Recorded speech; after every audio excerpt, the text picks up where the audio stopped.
Salut à tous, on se retrouve pour un nouvel épisode de Speed News pour parler MotoGP aujourd'hui et on va parler concessions. Alors, ceux qui ne sauraient pas ce que c'est les concessions en Grand Prix, tout simplement c'est un système qui a été mis en place par la Dorna il y a quelques années pour aider les constructeurs qui arrivent et qui sont évidemment plus en difficulté que les constructeurs bien implantés.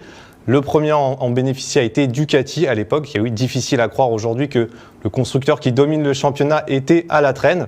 Et puis il y a eu Aprilia, Suzuki, KTM. Toutes ces marques ont utilisé des concessions, des avantages par rapport aux deux japonais historiques que sont Honda et Yamaha qui dominaient les Grands Prix à l'époque. Et pourquoi on en reparle aujourd'hui ? Justement, la situation s'est inversée.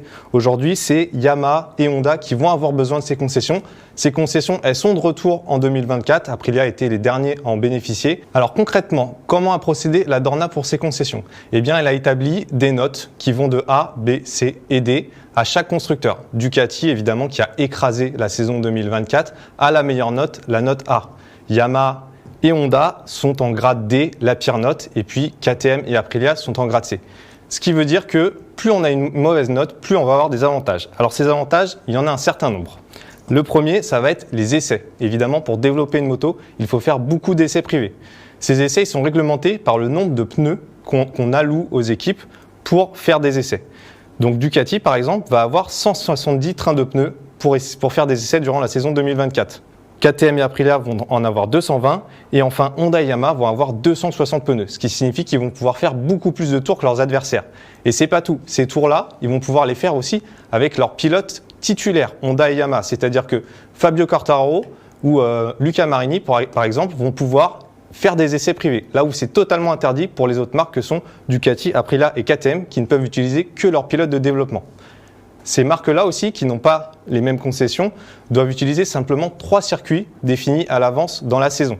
Alors que Honda et Yamaha, en 2024, vont pouvoir tester sur tous les circuits qu'ils le veulent, de façon totalement libre. Enfin, le nombre de wildcards aussi va être différent. Ducati ne pourra plus engager aucune wildcard l'année prochaine, c'est-à-dire que Michele Pirro, malheureusement, on ne le verra pas en 2024. Alors que KTM et Aprilia vont pouvoir utiliser 6 wildcards, et c'est également le cas pour Honda et Yamaha. Donc là aussi, ça permet d'accumuler de l'expérience en course. Enfin, le nombre de moteurs aussi sera limité, évidemment, comme c'était déjà le cas.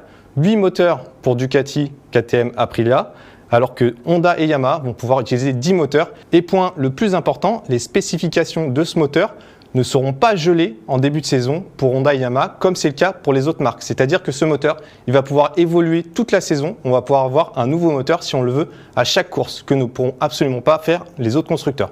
Enfin, dernier petit point, les évolutions aérodynamiques, vous le savez, sont réglementées. On ne peut changer qu'une seule fois le carénage aérodynamique de la moto en cours de saison. Honda et Yamaha pourront le faire 2 fois s'ils le souhaitent. Voilà, toutes ces concessions, ces points de concession vont être évalués tous les 6 mois. Ça dépend évidemment des performances des pilotes. Si Honda et Yamaha se mettent à faire des podiums et des victoires, bien sûr, leurs concessions se verront réduites. Allez, c'est tout pour aujourd'hui. À bientôt.